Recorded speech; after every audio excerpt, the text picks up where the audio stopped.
Oh, ini ada peristiwa terbaru yang lagi viral juga di media sosial. Ini rupanya peristiwanya di Bima, NTB, Nusa Tenggara Barat. Ada menghadang mobil Pak Jokowi dan kemudian bisa langsung salaman dengan Pak Jokowi dan ini membuat panik para pas pampres gitu. Dan ini mengingatkan peristiwa yang terjadi di Bali kan beberapa waktu kemarin juga terjadi hal semacam ini.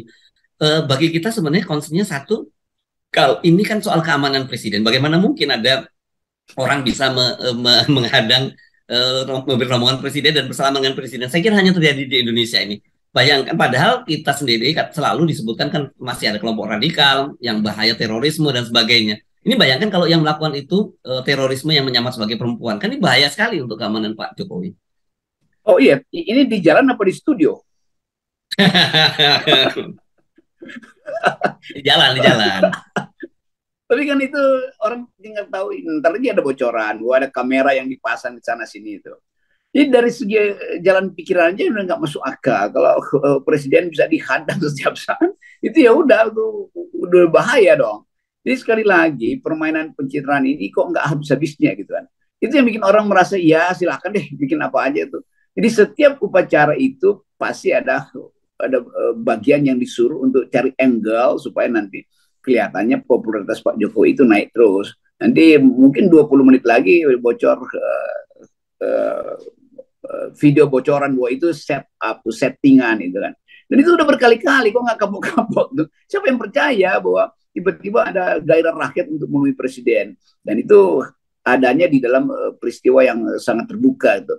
Jadi sekali lagi itu too good to be true dan orang menganggap ya presiden Jokowi masih kayak mau menjadi presiden aja mau kampanye. Di mana-mana di seluruh Indonesia itu udah ratusan juta baliho yang dipasang di situ. Terima kasih Pak Jokowi. Sampai sekarang masih ada tuh.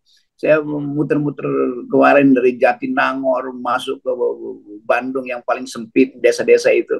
Karena aku mau dengar sendiri apa sebetulnya keluhan publik terhadap keadaan itu. Itu masih ada baliho-baliho itu. Dan ada yang baru. Jadi terima kasih Presiden itu, terima kasih Pak Jokowi itu semacam pameran prestasi yang kalau nggak dilihat rakyat dipindahin spanduknya supaya kelihatan rakyat. Nah sekarang dibikin yang lebih sensasional lagi tuh, dicegat di jalan. Nah coba kalau dicegat di Petamburan misalnya, bisa nggak? Iya, iya, iya. Ini kan apa ya, apa yang terjadi pada Pak Jokowi ini kan membuat kita bertanya-tanya, ini memang serius nih Pak Jokowi masih kampanye lagi kan? Harusnya pada masa akhir jabatannya itu Pak Jokowi fokus menyelesaikan janji-janji utang-utang janji kampanye yang belum terpenuhi gitu, kemudian bagaimana kemudian pemilu berlangsung dengan baik, demokratis, dan kemudian menyiapkan siapa yang akan jadi calon berikutnya, tapi bukan berarti dalam artian mengendorse gitu ya. Mestinya dia imparsial saja, silahkan siapapun gitu yang akan maju, dan itu ranahnya bukan ranah Pak Jokowi lagi untuk memberikan endorsement dan sebagainya. Itu Pak Jokowi seperti orang yang nggak punya value dalam dirinya untuk kan dia mesti merasa malu sebetulnya kan kalau dia lihat kok di settingan melulu kan sementara mak-mak yang berdiri di atas mobil bak di atas padinya itu yang protes pada Pak Jokowi itu dianggap sebagai oh, itu oposisi itu padahal itu suara mak-mak yang sama menganggap harga gabahnya itu jatuh karena importasi lagi itu kan dan itu nggak mungkin disetting kan itu betul-betul suara dia karena memang dia yang merasa sebagai petani dirugikan oleh strategi impor. Jadi harusnya itu yang saya nggak tahu mau pakai eksplanasi apa untuk menerangkan bahwa kenapa Pak Jokowi tidak mempersoalkan dirinya sendiri itu. Kan dia bisa tegur kan, udah jangan bikin settingan-settingan lagi, semua orang udah tahu kok ini bocoran dan settingan. Kok nggak bisa gitu. Jadi udah masuk di dalam delirium. Ya, jadi orang yang cemas dengan keadaan nggak bisa mengucapkan sesuatu, lalu dia merasa senang karena dibuatkan sesuatu kan itu kan palsu tuh. Nah itu sebetulnya sublimasi atau istilah lain sublimasi ketidakmampuan diatasi secara mental dengan peristiwa yang membuat dia merasa dia percaya diri lagi di depan Pak Ya, ya. Jokowi. Dia tahu bahwa kamera itu ada di situ dibuat, mestinya Pak Jokowi bilang saya percaya diri, nggak usah disetting-setting, kira-kira begitu kan. Ini natural aja. Nah, sekali lagi ini permainan dari panitia yang masih menginginkan Pak Jokowi kasih fatwa tentang masa depan. Nggak bisa, Pak Jokowi fatwanya cuma satu, IKN lanjutkan. Nah itu tinggal tunggu presiden baru dia mau lanjutkan apa enggak, kan gampang aja. Ya, ya. Tadi yang Anda sebut itu istilah medis ya, itu ya. Klinis atau apa itu? Istilah medis atau klinis itu tadi yang Anda sebutkan tadi itu. Jangan sampai Itu kemudian salah dipahami. itu istilah klinis dalam psikoanalisis yang namanya Oke. Hmm. delirium. Delirium artinya Hmm. bingung. Delirium artinya kekurangan, ketidakmampuan fokus pada persoalan itu.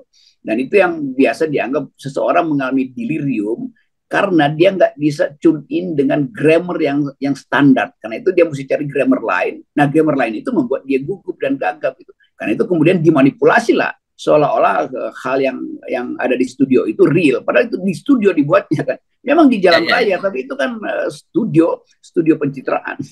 Ya, apa bedanya dengan delusi itu? Nah itu sama, itu tinggal satu Oh, tingkat itu sama. jadi delusi itu. Jadi Ya, ya. orang yang mengalami delirium akhirnya dia dibujuk untuk punya pikiran yang seolah-olah mewah di atasnya, itu namanya udah delusi itu. Delusi bisa Ya, ya, ya. dibuatkan juga oleh tim itu, jadi tim Ya, ya. delusional nih. Yes, oke. Oke. Saya kira nggak ada habisnya dan sampai tahun 2024 pun juga akan terus kita temukan semacam itu ya ke Pak Jokowi, karena saya kira ini semacam sudah jadi semacam kecanduan lah gitu kalau buat beliau ya, ketika tidak ada seremoni yang kita sebut lah gitu mudahnya, seremoni semacam itu nggak lengkap gitu. Nah, itu baru jelas tuh penjelasannya. Orang delusi itu dia kecanduan sebetulnya, kecanduan imaji dia sendiri itu. Nah, kalau dia nggak punya imaji, dibuatkan oleh tim imajinya itu. Jadi dia ngejar imaji orang lain sebetulnya kan. Dia mengejar imaji orang lain mengejar dia tuh. Jadi itu keadaannya begitu tuh. Ini keterangan psikoanalisis ya. Jadi bukan bukan upaya untuk ngeyel-ngeyel. Ini ada basis pengetahuannya, ada basis ilmunya tuh. Nah, sekarang kita Oke. coba bayangkan misalnya kalau delusi ini diteruskan itu. Lalu nanti begitu tiba Pak Jokowi lengser, Pak Jokowi mungkin menganggap ini settingan apa real dia udah lengser. Kan tiba-tiba dia hilang touch pada realitas lagi kan. Jadi Pak Jokowi bilang, oh kok saya udah bukan presidennya. Karena udah masuk dalam delusi itu. Dia anggap bahwa timnya dia itu akan terus-menerus mengasuh beliau. Jadi saya ingin ingatkan Pak Jokowi, balik pada kenaturalan. Waktu Anda jadi wali kota masih ada natural, tapi lama-lama kemudian Anda dihipnosis oleh tim Anda sehingga hidup di luar kenyataan. Itu intinya tuh. Saya ingin mengucapkan itu pada Presiden Jokowi, karena kita tahu dia dipilih sebetulnya oleh rakyat yang menghendaki presiden itu membuktikan apa yang dia janjikan. Sekarang kalau orang tanya, oh presiden bikin macam-macam, iya, tapi bukan yang dia janjikan. Yang semua yang dia janjikan justru dia tidak laksanakan itu. Itu poinnya. Jadi jangan promosikan seseorang berdasarkan hal yang tidak dia janjikan. Justru yang kita tagih janji Pak Jokowi soal utang, soal buyback, soal ekonomi, macam-macam yang dijanjikan Pak Jokowi, dan yang terjadi adalah sebaliknya. Bukan itu yang dia urus itu. Bukan yang dia janjikan yang dia urus.